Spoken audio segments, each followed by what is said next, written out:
I am Audrey Hepburn, standing now in front of the Hollywood Walk of Fame. The dry, sun-soaked air of Los Angeles wraps around me like an old, faded shawl. Under the glaring spotlight, I spot the familiar star bearing my name, a symbol that seems both a monument and a prison. It's like a portal to a past filled with glamour and yet hidden pain. I was once an actress, a dancer, a symbol of grace and elegance in the golden age of Hollywood. This star on the sidewalk, it's more than just a piece of stone. It represents the countless hours in the dressing room, the auditions filled with nerves, and the characters I brought to life. My roles in movies like Reborn and Breakfast at Tiffany's were not just performances. They were my odysseys into different worlds where I could escape my own traumas. I remember the first time I put on the iconic little black dress for Breakfast at Tiffany's. It was a moment of transformation, a metamorphosis from a girl with a troubled past into a global fashion icon. I grew up in a time of great upheaval. World War II cast a long, dark shadow over my childhood.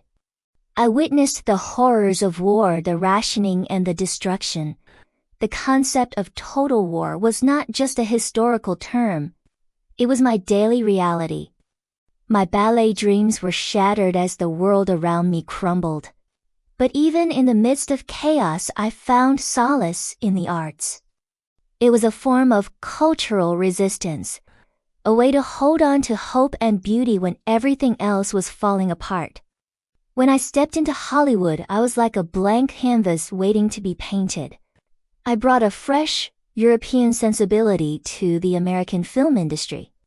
In Roman Holiday, I portrayed Princess Anne, a royal trapped in her gilded cage, longing for freedom. It was a role that resonated with many, as it touched on the universal themes of identity crisis and a yearning for a life beyond one's assigned destiny. I used my body language, my delicate expressions to convey the inner turmoil of the character. Every smile, every tear was a brushstroke on the canvas of cinema.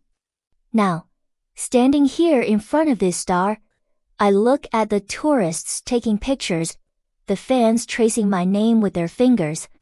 It's a bittersweet feeling.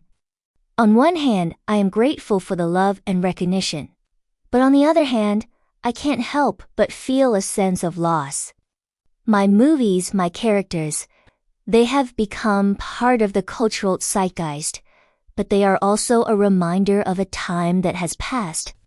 I was once at the center of the Hollywood universe, but now I am just a name on a star, a relic of a bygone era. The sun begins to set over Los Angeles, casting long shadows over the Walk of Fame. The city lights start to twinkle, and the hustle and bustle of the tourist crowds fade into a dull hum. I know that my time in the spotlight has ended. My legacy, though, will live on. It's not just about the movies or the fashion. It's about the hope and inspiration I tried to bring to the world. As I turn away from the star, I take one last look at the city that once was my stage. I walk it to the fading light, knowing that my journey, both on screen and off, has left an indelible mark on the world. Audrey Hepburn, the actress, the dancer, the humanitarian, will always be remembered, a timeless icon in the annals of history.